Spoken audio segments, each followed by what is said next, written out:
నమస్తే. Welcome to VTV. Telangana గురించి ఎంతో కష్టపడి 42% రిజర్వేషన్ తెచ్చుకున్నా కానీ బీసీ రిజర్వేషన్ల అంశంపై ఇంకా ఉద్యమాలు తగ్గట్లేదు.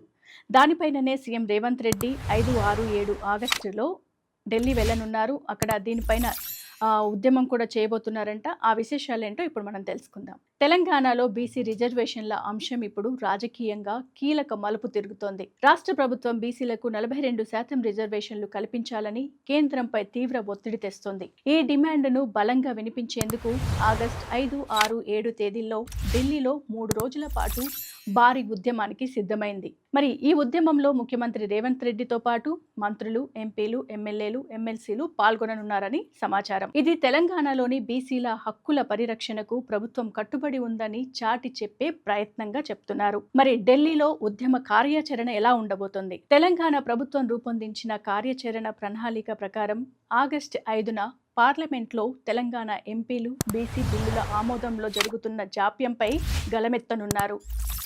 కేంద్రం ఈ బిల్లులను వెంటనే ఆమోదించాలని డిమాండ్ చేస్తూ పార్లమెంటును స్తంభింపజేసే అవకాశం ఉంది. ఆగస్టు 6న ఢిల్లీలోని జంతర్ మంతర్ వద్ద భారీ సామూహిక నిరసన సభ నిర్వహించబడుతోంది. ఈ సభకు తెలంగాణ నలుమూలల నుండి బీసీ సంఘాల నాయకులు, కార్యకర్తలు, ప్రజాప్రతినిధులు పెద్ద సంఖ్యలో తరలి రానున్నారు. ఇది కేంద్రంపై మరింత ఒత్తిడి పెంచేందుకు ఉద్దేశించిన కార్యక్రమంగా కనిపిస్తోంది. ఆగస్టు 7న ముఖ్యమంత్రి రేవంత్ రెడ్డి నేతృత్వంలోని ఉన్నత స్థాయి ప్రతినిధి బృందం రాష్ట్రపతి ద్రౌపది ముర్మును కలవనుంది. బీసీ రిజర్వేషన్ల బిల్లులను తక్షణమే ఆమోదించాలని కోరుతూ రాష్ట్రపతికి వినతి పత్రం సమర్పించనున్నారు. ఈ దౌత్యపరమైన ప్రయత్నం ద్వారా కేంద్రంపై రాజ్యాంగపరమైన ఒత్తిడి తీసుకురావాలని తెలంగాణ ప్రభుత్వం భావిస్తోంది. మరి బిల్లుల ఆమోదం ఎందుకు కీలకమవుతోంది? తెలంగాణ శాసనసభ మండలిలో 2024 మార్చిలో ఆమోదించిన బీసీ కోటా బిల్లులు ఇప్పటికే కేంద్రం ఆమోదం కోసం పెండింగ్ లో ఉన్నాయి. ఈ బిల్లులు రాష్ట్రంలో బీసీలకు విద్య, ఉపాధి, పాలన రంగాల్లో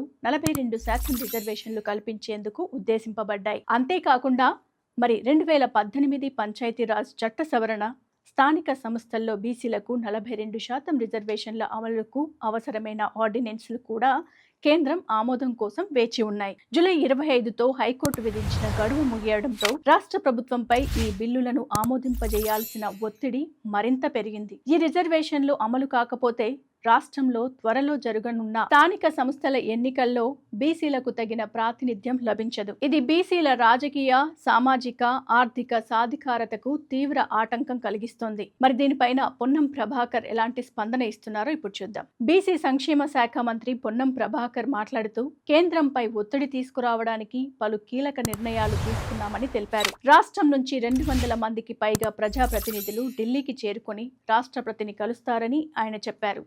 మరి పెండింగ్ లో ఉన్న బీసీ బిల్లుల ఆమోదానికి బీజేపీ ఎంపీలు, నేతలు కూడా సహకరించాలని ఆయన పిలుపునిచ్చారట. ఈ ఉద్యమం కోసం కేవలం రాజకీయ ప్రయోజనాల కోసం కాదని, బీసీల హక్కుల పరిరక్షణకు, వారికి సమాన అవకాశాలు కలిగించడానికి ఉద్దేశించిందని ఆయన స్పష్టం చేశారు. తెలంగాణ ప్రభుత్వం బీసీల సంక్షేమానికి కట్టుబడి ఉందని, ఈ రిజర్వేషన్ల అమలు కోసం ఎంత దూరమైనా వెళ్తుందని ఆయన పునరుద్ఘాటించారు. మరి రిజర్వేషన్ల ఆవశ్యకత అంత ఉందా?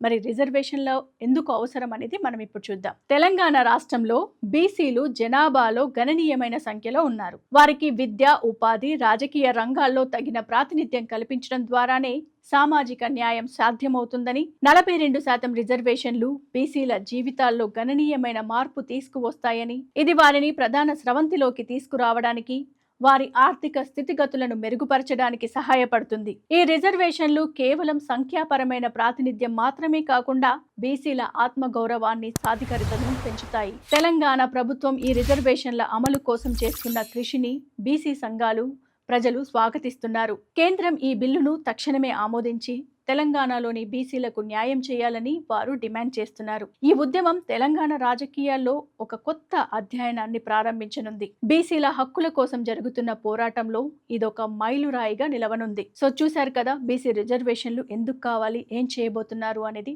ఇక మరిన్ని ఇలాంటి లేటెస్ట్ అప్డేట్స్ కోసం వీటీవీని చూస్తూనే ఉండండి. వీటీవీని సబ్స్క్రైబ్ చేయండి. Keep watching on VTV.